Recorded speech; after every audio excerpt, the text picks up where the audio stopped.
जिंदगी विरोधाभासों से भरी हुई है, तो ये बड़े ही एक आश्चर्य की बात है और एक बहुत बड़ा विरोधाभास है कि चंद सप्ताह पूर्व जिस बैनर ने बॉलीवुड की इस वर्ष की बगैर किसी स्टार कास्ट की सबसे बड़ी म्यूजिकल लव स्टोरी दी थी सैयारा नाम से, वही बैनर अब आ गया है इस वर्ष की सबसे महंगी और स्टार कास्ट से भरी हुई फिल्म लेकर, वॉर 2।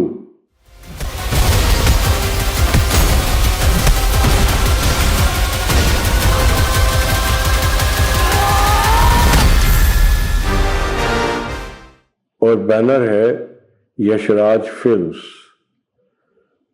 तो वास्तव में बहुत ही धन्य बैनर है कि जो बॉलीवुड के ये जो दो विपरीत पक्ष हैं, एक बड़ी स्टार कास्ट और बड़ा बजट, और दूसरी तरफ बिना स्टार कास्ट या नई स्टार कास्ट लेकिन केपेबल स्टार कास्ट, अच्छा म्यूजिक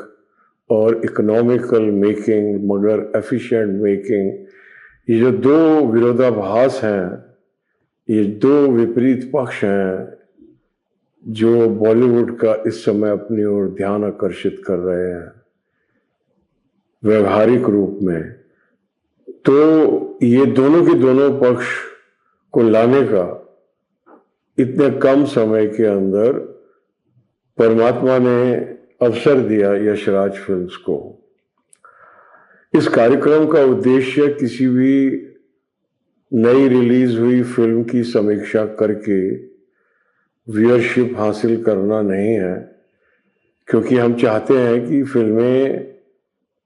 अपना इनिशियल बिजनेस करें और जब वो अपना इनिशियल बिजनेस करके मार्केट में सेटल हो जाएं, तभी समीक्षकों का कर्तव्य होता है कि वो उसकी समीक्षा करें, उसका लेखा जोखा करें। तो हम इस एपिसोड में वॉर 2 की समीक्षा नहीं करने जा रहे। केवल इतना मैं कहना चाहूँगा कि स्वतंत्रता दिवस के उपलक्ष्य में इस फिल्म को रिलीज किया गया है और देश प्रेम एक बहुत ही पावरफुल इमोशन है जो हमेशा बॉक्स ऑफिस पर बहुत कामयाब होता है। तो ये जो स्पाई थ्रिलर है, इसके अंदर जो इसके दो सुपरस्टार्स हैं, ऋतिक रोशन और NTR जूनियर, ये फिल्म उनकी भक्ति करने में इतनी लीन हो जाती है कि देश की भक्ति को लगभग भूल ही जाती है और देश के प्रतीक के रूप में क्लाइमेक्स के आसपास एक एपिसोड घटित होता है जिसमें भारत के प्रधानमंत्री को एक फ्लाइट में उनको असैसिनेट करने का प्लान है। तो ये जो भी अभिनेता होने वाले जो हैं अभी, तो जब ये शूटिंग की जा रही थी, तो जब आप इतना खर्चा कर रहे हो फिल्म के अंदर, आप स्टार्स को पैसे दे रहे हो, आप प्रोडक्शन वैल्यूज में खर्चा कर रहे हो, आप पूरे विश्व में फिल्म की शूटिंग कर रहे हो, तो जो चेहरा पूरे भारत का प्रतिनिधित्व करने वाला है, उस चेहरे में किसी सक्षम अभिनेता को कास्ट करना चाहिए था। वो जिसको कास्ट किया है वो इतने निरीह ही लगते हैं कि मतलब जो भारतवर्ष आज जो बलशाली और गौरवशाली अपने आप को महसूस कर रहा है, उसके प्रतीक के रूप में आप जिस कैरेक्टर को पर्दे पर लेके आ रहे हो,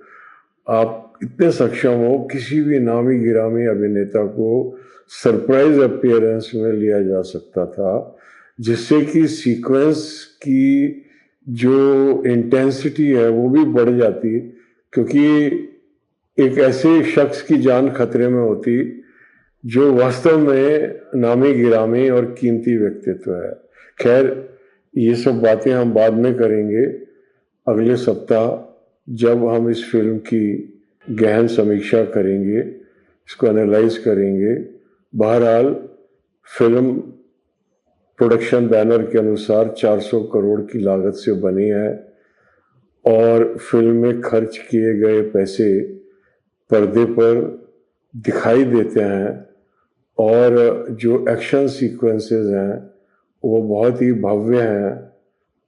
और दोनों के दोनों सुपरस्टार्स की जो इंटेंसिटी है स्क्रीन पे वो लाजवाब है। तो मैं कहता हूँ इन्हीं कारणों की वजह से अगर आप 400 रुपये में पर्दे के ऊपर 400 करोड़ की आतिशबाजी देख सकते हो तो आपको ज़रूर 400 रुपये में जाकर ये 400 करोड़ की आतिशबाजी देखनी चाहिए। धन्यवाद।